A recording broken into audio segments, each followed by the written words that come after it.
Assalamu alaikum, bonsoir, bonjour et bienvenue à de nouveau cette Jalsa de UK 2023.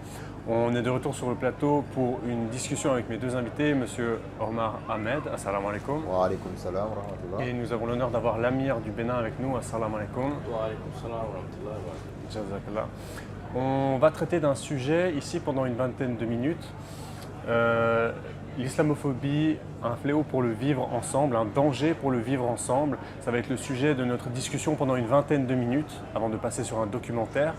Donc on va aborder tout de suite le vif de ce sujet avec une question pour entrer dans le sujet. Quels sont les facteurs qui contribuent à la montée de l'islamophobie dans notre société? Peut-être on commence avec vous, Monsieur Omar, et ensuite on va rebondir un peu là-dessus.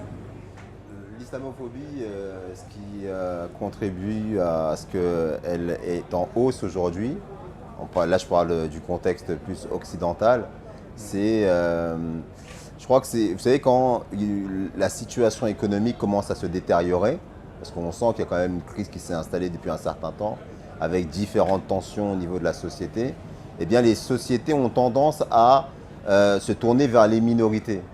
Et comme la minorité, même pratiquement la minorité qui est la plus importante, et là je parle du contexte occidental aujourd'hui, c'est la minorité musulmane. Et donc, comme c'est celle qui est la plus récente aussi en même temps, les sociétés ont tendance à essayer de détourner des vrais problèmes vers justement cette minorité. Donc ils rejettent un peu la faute sur ces minorités. Voilà, après là c'est plus, on va dire, les causes externes. Après au niveau des causes internes, ça peut être dû aussi au fait que malheureusement il existe dans notre communauté de musulmans des personnes qui montrent un mauvais exemple et qui donnent le bâton pour se rattraper. Nous, on sait que dans les pays européens, on a quand même ce sentiment, on le sait depuis une vingtaine d'années. Hein.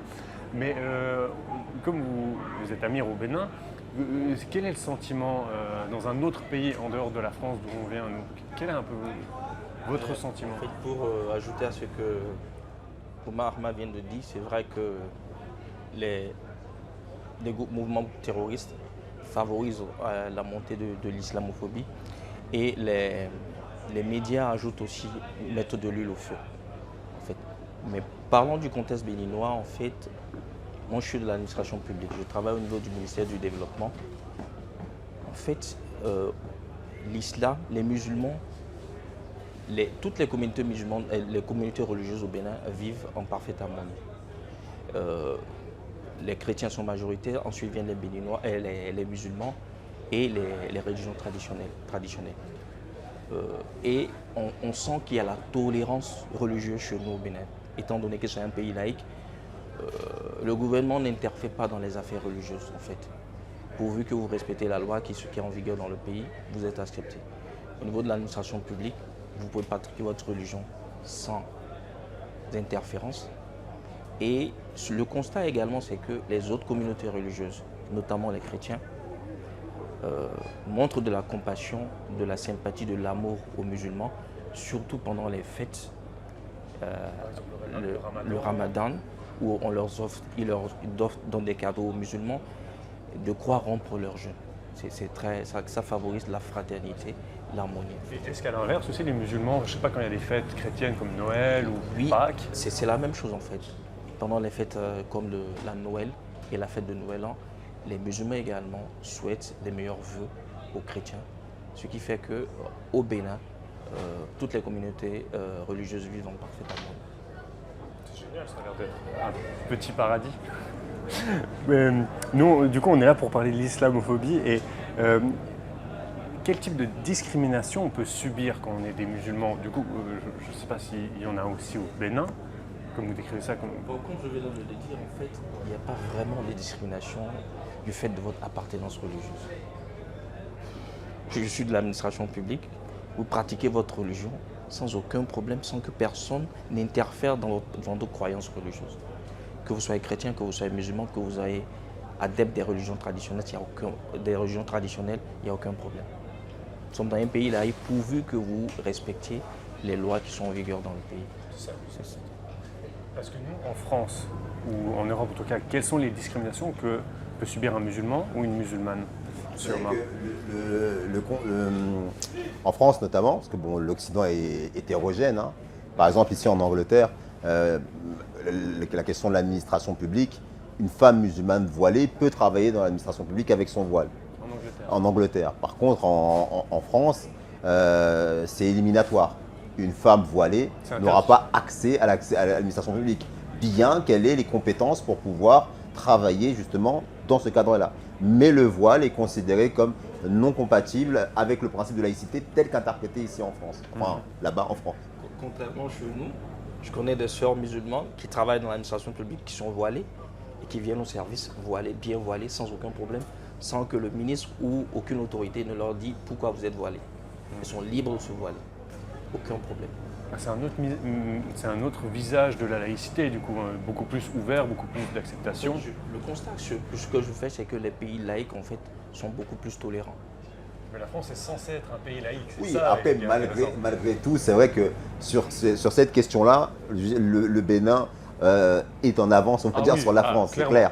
C'est clair. Mais après, si maintenant on compare, comme l'a dit Amir Sab, les pays laïcs et les pays qui se présentent comme religieux, et notamment musulmans, il n'y a aucune commune mesure.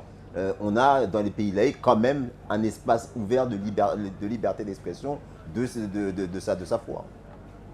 Mais alors, quel impact en fait ça peut avoir sur le vivre ensemble des sociétés si on a ces discriminations? Nous, par exemple, en France, si on a certaines femmes qui peuvent ne pas accéder à certains postes ou des communautés qui sont stigmatisées. Il y a un impact négatif au niveau de la fuite des cerveaux. Vous savez, vous avez des personnes qui ont des grandes compétences, qui aspirent et qui ont les capacités de prétendre à des postes de haute responsabilité du fait de leur parcours universitaire, par les compétences qu'ils ont acquises au sein justement des établissements universitaires notamment, qui décident de fuir le pays et d'aller dans des pays où ils pourront aisément prétendre à des emplois auxquels ils ne pourraient pas accéder, par exemple en France, et ils iraient au Canada à cause de cela, par exemple. J'ai une question pour vous, Amir Sab. On sait qu'en période d'élection, nous en France, on a certains partis qui vont jouer sur la peur de l'autre, sur l'islamophobie, pour rassembler ou pour gagner des voix en fait. Au Bénin, s'il y a des périodes d'élection, est-ce que ces communautés religieuses vont jouer un grand impact? Pas vraiment, absolument pas. Nous sommes, comme je vous le disais, nous sommes dans un pays laïque au Bénin. Et quand vous tenez des discours à connotation religieuse, il y a l'autorité de régulation des communications qui va vous réprimer en fait. Est-ce que vous voyez? Donc, vous présentez votre projet de société, vous présentez votre capacité à diriger le pays sans que vous ne preniez en compte les appartenances religieuses. Que ce soit des musulmans, que ce soit des chrétiens peuvent voter pour vous, les musulmans peuvent voter pour vous et les adeptes des religions traditionnelles également peuvent voter pour vous. Vous devez montrer votre capacité à pouvoir diriger le pays, à avoir de la bonne gouvernance, c'est tout. Et on ne remarque pas des mouvements, par exemple, que la communauté musulmane va voter plutôt pour tel candidat ou les chrétiens. C'est très... Et quand vous voyez le gouvernement, par exemple, le gouvernement est fait de chrétiens et de musulmans. Okay. Donc il n'y a pas de... C'est des Béninois qui ont des capacités pour diriger le pays en fait. Mais alors peut-être que vous pouvez nous aiguiller et nous aider en tant que nous, Français, parce qu'on cherche des stratégies pour lutter contre l'islamophobie, pour vivre ensemble en fait. Qu'est-ce que vous conseillerez, vous? Ce que je peux conseiller, c'est ceci. Vous savez, ceux qui sont islamophobes, c'est parce qu'ils ignorent la philosophie des enseignements de l'islam. Ils ne connaissent pas l'islam.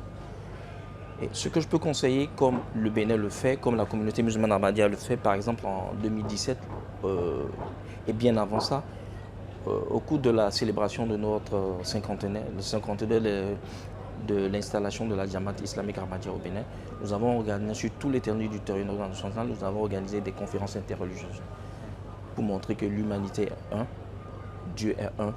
Ce qui nous unit est beaucoup plus fort que ce qui nous divise en réalité. Donc, au cours de ces conférences religieuses, on invite toutes les confessions religieuses. Et chacun d'eux, des musulmans, des chrétiens, des adeptes des religions traditionnelles, des athées, etc., etc. Ils viennent et ils donnent leur point de vue sur le sujet, le thème qui est choisi. De cette manière-là, en fait, ce qui crée la méfiance, c'est la méconnaissance de l'autre. Lorsque nous sommes réunis ensemble dans un creuset et que chacun essaie d'exprimer, de montrer en fait son appartenance religieuse, la philosophie de sa religion, ça permet à l'autre de connaître en fait la religion de l'autre. Moi, je prends un exemple simple. J'ai un collègue en fait, après un échange avec lui, il m'a dit vraiment j'avais toute une autre idée de l'islam, mais avec l'échange avec toi, j'ai compris en fait le bien fondé de l'islam. Ma vision de l'islam a totalement changé. Avec les discussions, avec les échanges, sans aucune passion, sans aucune haine, on peut arriver à cohabiter ensemble sans aucun problème. Juste par le dialogue. Surtout par les dialogues. Parce que c'est l'ignorance qui amène les gens à avoir de la méfiance vis-à-vis des musulmans, vis-à-vis de l'islam. Parce que l'islam est une religion de paix. C'est vrai que c'est très intéressant ça. Est-ce qu'en France actuellement, est-ce qu'on a un dialogue entre les religions? En fait, c'est pas que le islam n'existe pas, c'est que ce n'est pas promu. Et non seulement ce n'est pas assez promu, je dirais, parce qu'il existe des initiatives, même des associations, je pense par exemple à une association qui s'appelle Coexister, où il y a des dialogues qui sont faits entre juifs, chrétiens, musulmans. Donc partout un peu dans le pays, ces initiatives existent. Par contre, ça n'intéresse pas les masses médias. Les masses médias vont relayer plutôt des informations qui vont faire vendre. Et ce qui fait vendre, c'est la peur. Ce qui fait vendre, c'est la peur, c'est le sensationnel. Et j'imagine que la manière dont les médias traitent ces sujets-là au Bénin doit être complètement différente de la manière que nous on a. Est-ce que justement ces journées interreligieuses et ces discussions, est-ce qu'elles sont relayées médiatiquement? Elles sont relayées par la télévision nationale, l'Office de radiodiffusion télévision béninoise. Elles sont relayées. Même on a pris contact avec l'Office de radiodiffusion télévision béninoise pour relayer en fait les activités de la Jalsa Salane à UK 2023. Et pendant nos campagnes de dons de sang, nos campagnes de médicaux et également les activités que mène la Jamaat islamique Ahmadiyya au Bénin, la télévision nationale diffuse et c'est sans aucun frais, gratuitement. Bien sûr. C'est un autre fonctionnement. À ce que dit Oujour de la Bénin Sladis quand il dit que les médias doivent être une force pour le bien. Gratuit. Ouais, sans aucun frais. C'est fou. Lors de l'Ijtema des Khoudam également, ils diffusent les compétitions religieuses, la marche pacifique qu'organisent les Khoudam. Ils diffusent aussi peut-être d'autres programmes Bien sûr, des autres confessions religieuses. chrétiennes. Oui, c'est la télévision nationale, c'est la télévision de tous. Donc, elle est impartiale. J'ai l'impression qu'en France, on a plutôt un tabou sur les religions. On va plutôt essayer de ne pas en parler plutôt que... Quand on va en parler toujours sous un angle qui n'est pas très séduisant.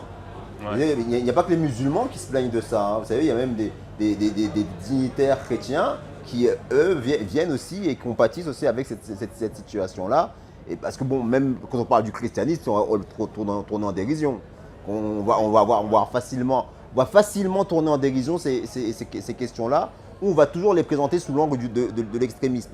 Donc la question de la coexistence, de la cohabitation harmonieuse, tout ça, elle existe au sein de la population. On ne peut pas dire que la France est un pays qui est foncièrement, intrinsèquement islamophobe. La population française n'est pas dans cette dynamique-là. Mais le fait de relayer constamment, faire un matraquage médiatique pour présenter une vision de la religion qui est complètement déformée, ne contribue pas justement à accomplir les buts d'un pays laïque. Et de trouver une paix aussi, un dialogue où est-ce qu'on peut Exactement, vivre ensemble tout à fait. simplement. Parce que ça existe, mais nous déplorons en fait que ce n'est pas suffisamment relayé. Jazakallah, merci beaucoup. En tout cas, on a appris beaucoup de choses aujourd'hui et on peut voir qu'on a beaucoup de choses à apprendre du Bénin. Ma dernière question, c'était quelles sont les initiatives qu'on peut améliorer pour la tolérance, l'inclusion. Mais en fait, simplement de créer des possibilités de parole, de discussion, en fait, c'est déjà gigantesque. Moi, j'avais noté qu'on avait aussi un Hijab Day, on avait une journée nationale des visites de mosquées depuis l'an 2000. C'est déjà très très bien.